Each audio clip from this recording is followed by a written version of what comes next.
Hi, and thank you for choosing Prophecy. In this video, we're going to show you an overview on event data visualization. We'll also introduce the most common event representations used for facilitating event processing. We'll familiarize you with the event-based glossary like accumulation time, XYT, timesurface, histograms of events, and so on. This video targets all kinds of engineers. As a prerequisite, we suggest that you watch the training video on event data, encoding formats, streaming, and decoding on our YouTube channel. Here we'll show some examples of event-based data like a rotating dot, falling particles, walking pedestrians, spatter, a vibrating motor, and driver monitoring. However, here you see the rendering of event-based data as videos and not the data output by the sensor itself. In this video, we'll explain how to render the event data output from the sensor for visualization purposes, as you can see here. Event-based sensors will stream encoded data. These encoded data can be decoded by application processors or a PC, as we have seen in previous videos. Now we're going to see how to visualize the decoded data. We'll also show you how to transform the event data into other representations that can improve the efficiency of data processing. The data format that best suits human consumption is not the best for processing algorithms. We'll start with the event visualization. Most often, change detection events are visualized as an image, a video, a point cloud in XYT space, and a raster view. We're going to see how to render event data in each of these formats. Visualizing data as images is very popular nowadays. Even if natively event-based cameras don't stream frames or images, we can still visualize event data as images. When rendering event data as an image, we show not a single event per image, but a set of events that have been generated by an event-based camera during a chosen accumulation time interval. Accumulation time can be compared to exposure time used by frame-based cameras in the sense that an image rendered from event data contains data acquired over some interval of time. To render events as images, at first, the image is initialized with a background color, for example, white. Then, for each CD event occurring during that accumulation time, a pixel is colored based on the polarity of the last event and the chosen color theme. For example, on events are shown by a light blue, and off events are shown by a dark blue. Images are the most common way of event visualization, but not the best way. An image can contain too little information if too little activity has been detected during the accumulation time. An image can also contain too much information that becomes hard to understand and process, for example, cases with very fast motion. Visualizing events as images is good only when the accumulation time is optimal. However, it's not easy to choose an optimal accumulation time, especially if there are several objects moving at different speeds. We visualize some data examples from our datasets here. The datasets can be downloaded from our documentation.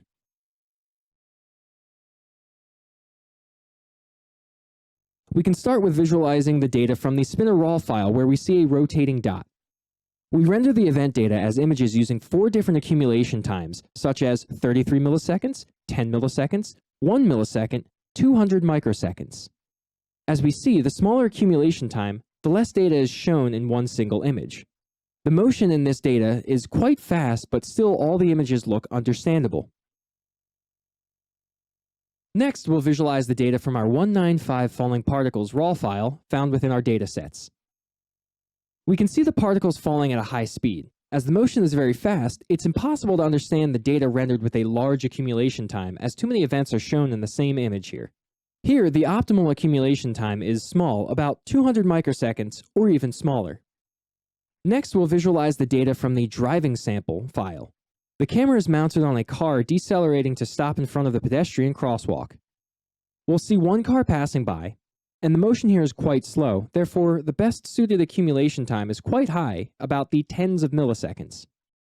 CD events can also be visualized as a video made as a sequence of images rendered at a chosen frame rate. Please note that we only talk about the frame rate of the data rendering and not the rate of the data acquisition. Each image is generated using the defined accumulation time. Frame rate and accumulation time here are independent from each other.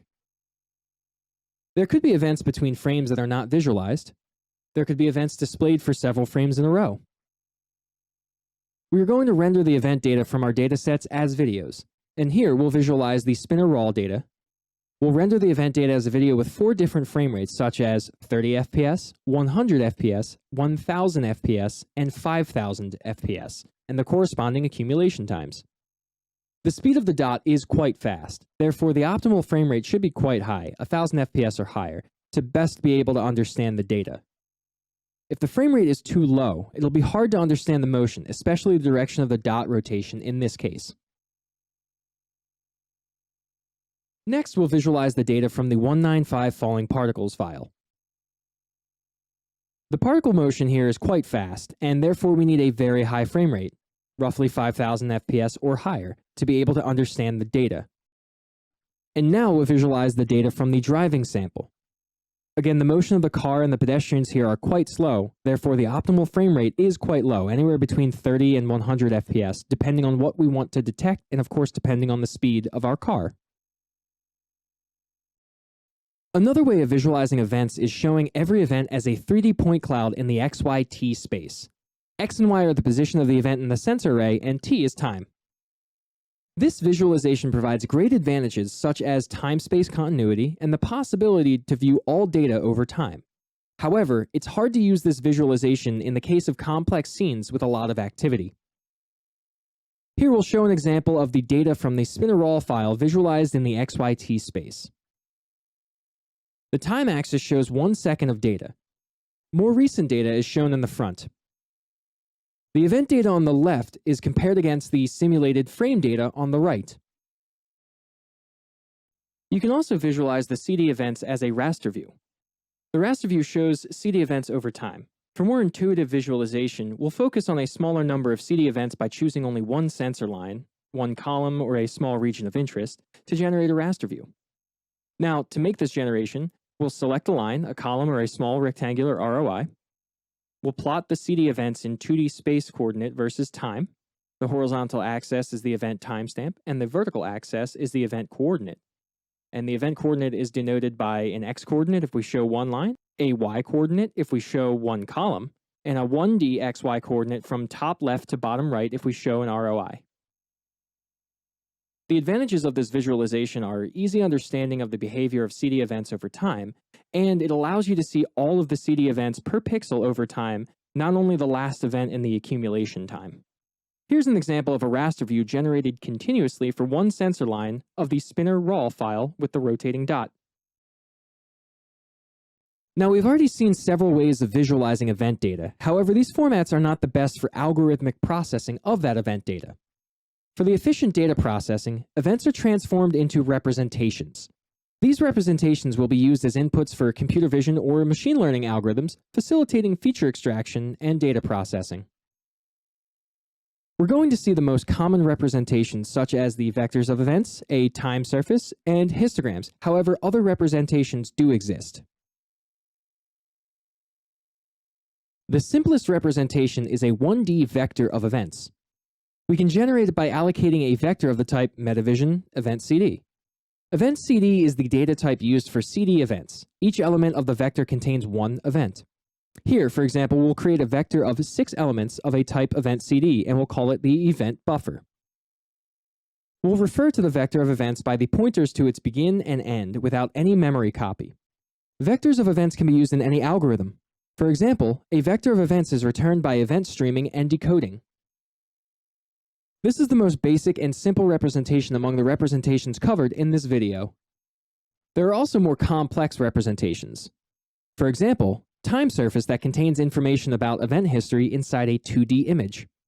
Every pixel of a time surface stores the timestamp of the latest event, and this timestamp is decayed either linearly or exponentially. The minimum value to decay can be based on the moving time barrier. The time surfaces are often used as input data for computer vision algorithms, for example when computing optical flow, extracting edges, corners, and so on.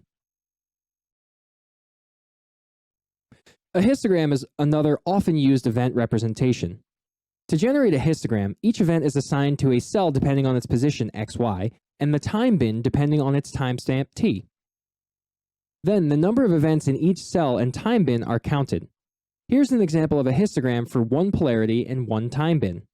There are several variations of histograms in the way of managing on and off event polarities. In one variation, we maintain two separate buffers for on and off events normalized between 0 and 1. In the other variation, for every location xy, we add on events, subtract off events, clip to the maximum value, and normalize between -1 and 1. Histograms are often used as input data in machine learning approaches. They are simple to compute and more robust than the time surfaces. Now that we have given an overview on the event visualization and representations, we've learned that event data can be rendered as images, videos, or shown in 3D XYT space. Events can also be represented as time surfaces or histograms for facilitating data processing. More details can be found within our documentation. In the description below is a list of useful links related to this video. We look forward to your feedback. Thank you for watching, and we will see you in the next videos.